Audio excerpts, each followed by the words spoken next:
السلام علیکم ویورز، امید کرتا ہوں کہ آپ سب خیریت سے ہوں گے۔ فرینڈز، میں حاضر ہوا ہوں اپنی ایک اور نئی ویڈیو کے ساتھ، اور آج ہم بات کریں گے ایک اور نئے عظیم صحابی بارے میں، جو بہت ہی بہادر، ایماندار اور کاروباری صحابی ہیں، جن کی سخاوت کی مثالیں دی جاتی ہیں، جو عشرہ مبشرہ میں بھی ہیں۔ تو جی ہاں دوستوں، آج ہم بات کریں گے عبد الرحمن ابن عوف رضی اللہ تعالیٰ عنہ کے بارے میں۔ چلیے دوستو، ان کے بارے میں ڈیٹیل میں بات کرتے ہیں۔ عبد الرحمن ابن عوف رضی اللہ تعالیٰ عنہ، جو کہ ایک صحابی تھے، ان کا لقب تاجر الرحمن تھا۔ آپ عشرہ مبشرہ میں بھی شامل ہیں۔ حضور اقدس صلی اللہ علیہ وآلہ وسلم کی ولادت مبارک سے 10 سال بعد خاندان قریش میں پیدا ہوئے۔ ابتدائی تعلیم و تربیت اسی طرح ہوئی جس طرح سرداران قریش کے بچوں کی ہوا کرتی تھی۔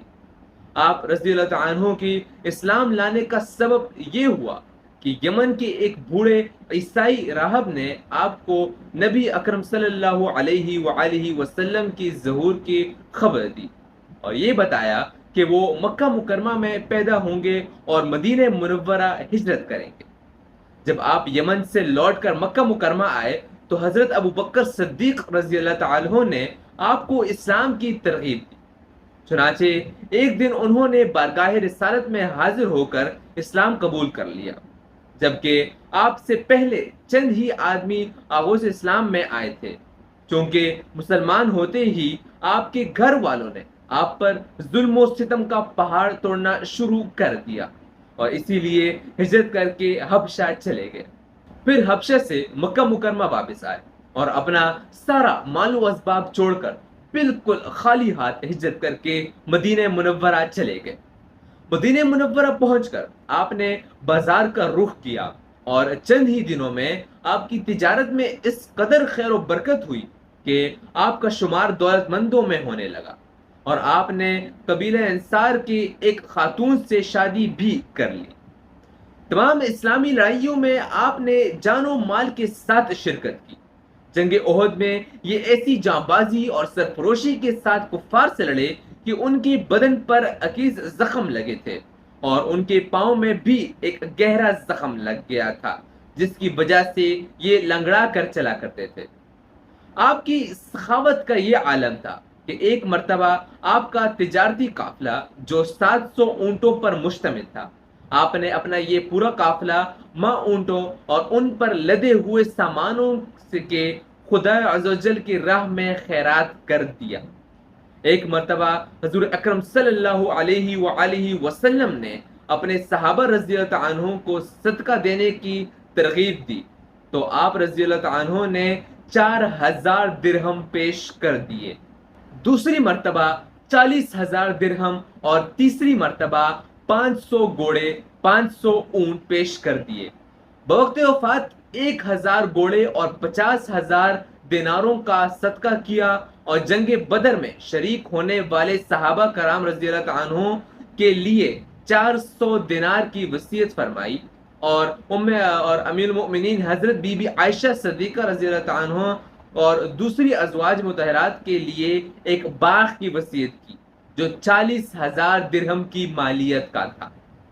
32 ہجری میں کچھ دنوں بیمار رہ کر 74 سال کی عمر میں وفات فرمائی، اور مدینہ منورہ کے قبرستان جنت البقیع میں دفن ہوئے، اور ہمیشہ کے لیے سخاوت و شجاعت کا یہ آفتاب غروب ہو گیا۔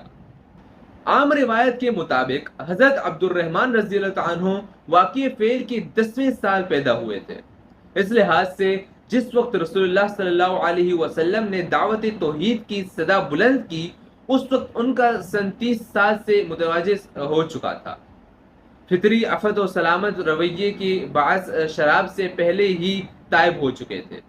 صدیق اکبر رضی اللہ عنہ کی رہنمائی سے صراط مستقیم کا شاہراہ بھی نظر آ گئی، اور بارگاہ نبوت میں حاضر ہو کر رہروان حق کے قافلے میں شامل ہو گئے۔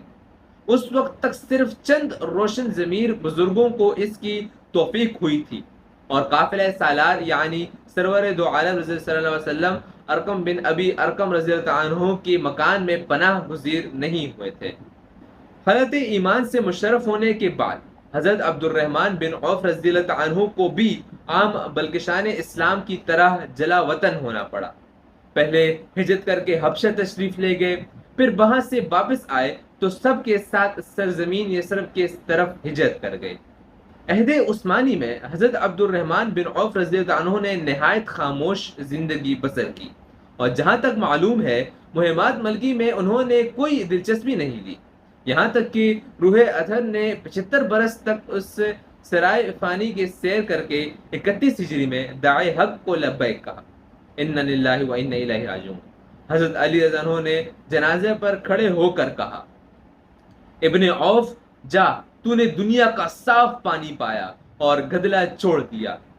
حضرت سعد بن ابی وقاص رضی اللہ عنہ جنازہ اٹھانے والوں میں شریک تھے اور کہتے جاتے وجبلا، یعنی یہ پہاڑ بھی چل بسا۔